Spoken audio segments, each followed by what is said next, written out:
Hello दोस्तों, आज की कहानी हाय एक सामान्य सी सुबह। दोस्तों, मजेदार हिंदी कहानियाँ सबसे पहले देखने के लिए आप मेरे चैनल को सब्सक्राइब कर लें। सुबह तो उस दिन भी अति सामान्य सी हुई थी विक्रम की। प्रतिदिन की ही तरह पर्दे के पीछे से झांकती किरणों को देखकर ही उठा था वह। उसे अलार्म की आवाज से उठना कभी नहीं भाया। 9 बजे पहुंचना होता था अस्पताल और उसी की बगल में बने क्वार्टर में रहता था वह। अतः 7 के सवा 7 बज जाने से भी क्या फर्क पड़ता था। उठते ही रेडियो चला देता ताकि लगे घर में उसके सिवा भी कोई है। रेडियो का लाभ यह है कि वह टीवी की तरह आपका ध्यान आकर्षित नहीं करता। उसके बजते रहने से काम भी होता रहता है और मन भी लगा रहता है। विक्रम को अपना नाश्ता स्वयं ही बनाना होता था। अंडा, डबल रोटी और दूध का ग्लास।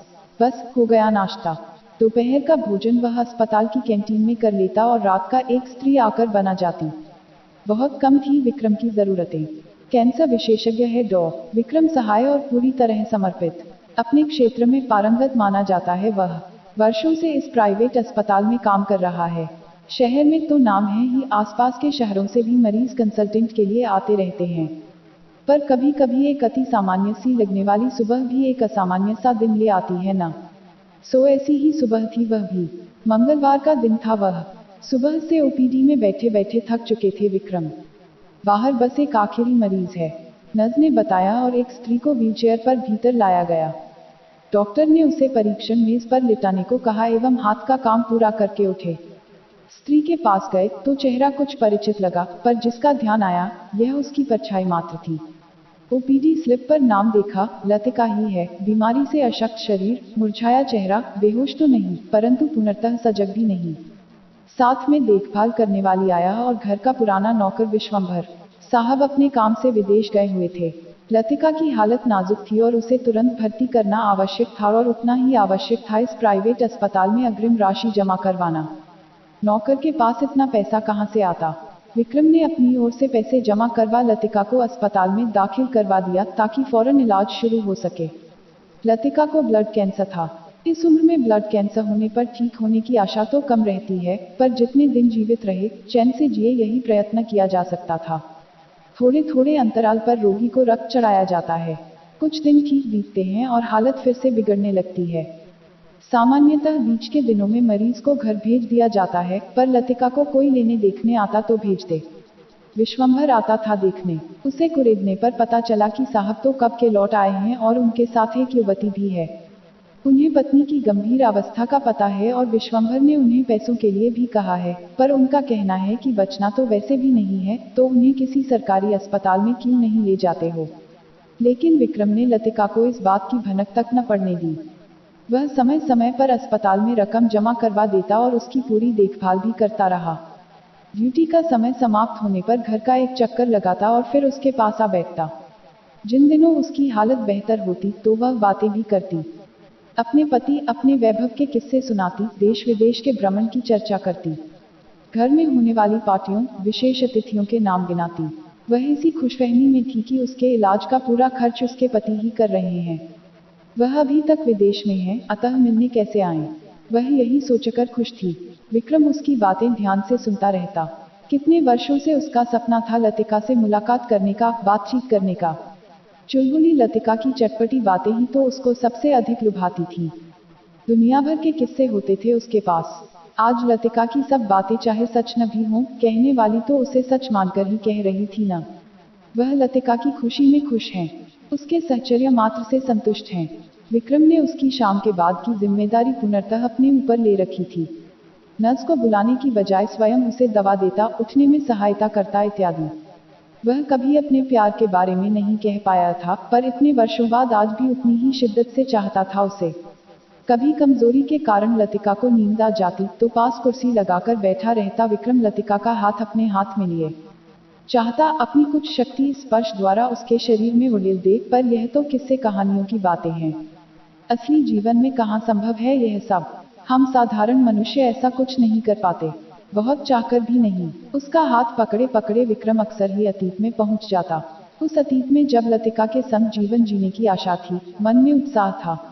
एक ही कॉलोनी में रहते थे दोनों, एक ही पार्क में खेलकर बड़े हुए थे।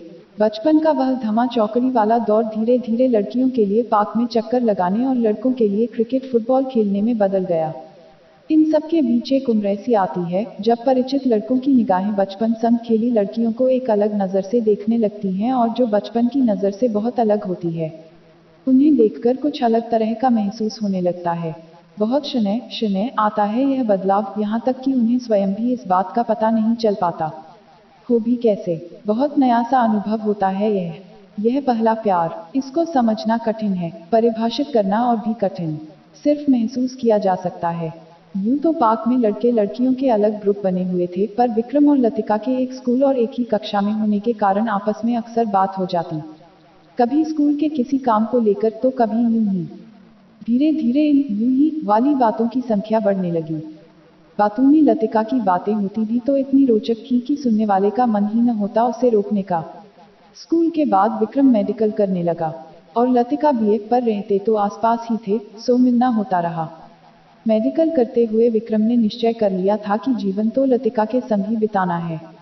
ठीक है कि एक ही कक्षा में होने के बावजूद लतिका उससे वर्ष भर बड़ी थी, पर देखने में नाजुक सी थी और विक्रम लंबा चौड़ा। देखने में अजीब न लगता था तो सर्टिफिकेट में लिखा होने से क्या फर्क पड़ता था, पर फर्क पड़ा था। कारण कुछ और होने पर भी यही मुद्दा बन गया था। विक्रम ने मेडिकल पूरी कर ली थी, उसे लतिका से पता चला कि उसके माता पिता उसके विवाह की सोच रहे हैं, तो वह उनसे मिलने गया। लतिका के पिता ने बड़ी देर तक उससे बात की, बड़े प्यार से उसे समझाया।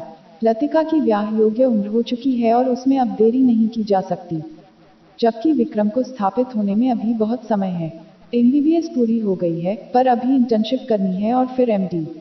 उसके बाद भी प्रैक्टिस क्या 2 ही दिन में चल निकलेगी। इधर विक्रम के माता पिता को भी बहू के बड़ी होने वाली बात गले नहीं उतर रही थी।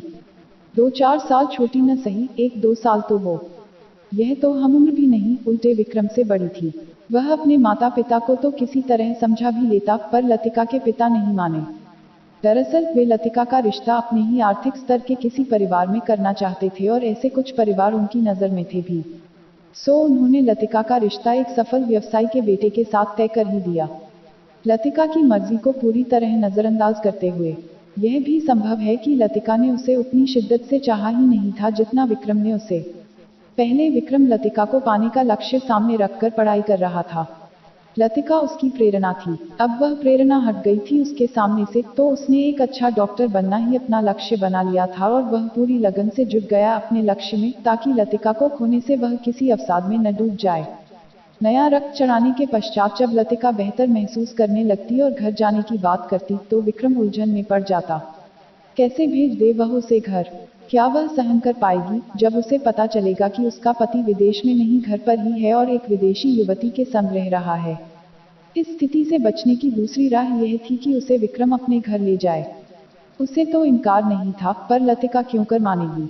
उसके मन में तो आज भी अपने पति के लिए कोई दुर्भाव नहीं था, पूर्ण विश्वास था उस पर। और विक्रम भी किस अधिकार से लाता उसे अपने घर? अपने संगी साथियों को, अपने रिश्तेदारों को क्या उत्तर देता? उपाय एक ही था कि उस पर अभी दिन रात निगरानी की आवश्यकता है, कहकर उसे अस्पताल में ही रोके रखा। विक्रम इसका अतिरिक्त खर्च वहन करने को भी तैयार हो गया। वर्षों के फासले राह चलकर नहीं, यादों में तय किए जाते हैं। अस्पताल की कुर्सी पर बैठा वह अतीत और वर्तमान के बीच घूमता रहता, जब तक कि वह सो न जाती। रात भर के इंतजाम की तसल्ली करके ही वह घर लौटता। इसी तरह वर्ष बीतने को आया, पर विक्रम के धैर्य में कोई कमी न आई।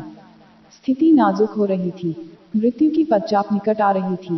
गुजरते समय को मानो कसके पकड़े रखना चाह रहा था विक्रम, पर काल था कि उसकी बंद मुट्ठी में से भी फिसलता ही चला जा रहा था। प्रायः ही वह लतिका को रात्रि भोजन करवाकर अपने घर चला जाता था, पर जाने क्यों आज उसका जाने का मन नहीं हुआ। इसके विपरीत उसने लतिका की देखभाल करने वाली आया को सोने भेज दिया, यह कहकर कि घर जाते समय उसे जगा देगा, तब तक वह आराम कर ले। बस थोड़ी देर और सोच बैठा रहा। कहीं भीतर से उसे लग रहा था कि अभी लतिका को छोड़कर नहीं जाना चाहिए। हालांकि यह नहीं जानता था वह कि आज की रात ही लतिका की आखिरी रात भी होगी। रात 10 बजे के बाद लतिका बेचैन सी होने लगी। उसने विक्रम से अपने पति को बुलाने का अनुरोध किया। विक्रम ने विश्वंभर को टेलीफोन से सूचना दी कि स्थिति नाजुक है और साहब को सूचित कर दे, परंतु साहब किसी पार्टी में गए हुए थे और जल्दी आने की उम्मीद नहीं थी। विक्रम ने वहीं संदेश पहुंचाने को कहा और संदेश पहुंचा भी दिया गया। लतिका इंतजार करने लगी। हर थोड़ी देर में द्वार की ओर नजर टिका देती, पर धीरे धीरे उसकी शक्ति क्षीण होने लगी। विक्रम पूरा समय उसका हाथ थामे उसे दिलासा देता रहा, उससे बात करता रहा। लतिका ने कई बार अपने पति के बारे में पूछा। विक्रम चाहता था कि वह पूर्ण शांति से जाए, न शारीरिक दर्द सहे न मानसिक। अतः वह झूठ ही कह देता कि उसके पति का फोन आया था समाचार जानने के लिए। पति उसका जैसा भी था, वह पूरी तरह समर्पित थी उसके प्रति। किस धातु से बना होता है स्त्री मन? मन होता भी है क्या स्त्री के पास? कब कर पाती है वह अपने मन की? अपने मन से तो नहीं चुना था लतिका ने अपना पति, पर एक बार उसके साथ बंध गई तो पूरी निष्ठा से निभाया। अपने कर्तव्य पर प्यार को हावी नहीं होने दिया। स्त्री को नाजुक कहते हैं लोग, इतना मजबूत तो पुरुष कभी नहीं हो सकता। लतिका के पति के पास संदेश तो पहुंच गया, परंतु पार्टी बहुत महत्वपूर्ण थी, बीच में नहीं छोड़ी जा सकती थी। एक नया अनुबंध मिलने की पूरी उम्मीद थी। वापसी में अस्पताल से होता हुआ आऊंगा, उसने कहला भेजा। लेकिन नया अनुबंध प्राप्त करने के सुरूर में वह अस्पताल जाने वाली बात तो भूल ही गया। दूसरे दिन सुबह 9 बजे के लगभग जब वह अस्पताल पहुंचा तो लतिका का शव मोर्चरी में रखा जा चुका था और कमरे की सफाई हो रही थी।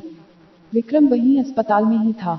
मृत्युपत्र पर हस्ताक्षर उसी के थे, पर उसकी पूरी निष्ठा के बावजूद दाह संस्कार तो उसके पति के हाथों ही होना था। यही सामाजिक नियम है। पूरा श्रृंगार किया गया लतिका का। सुहागिन मरी थी वह।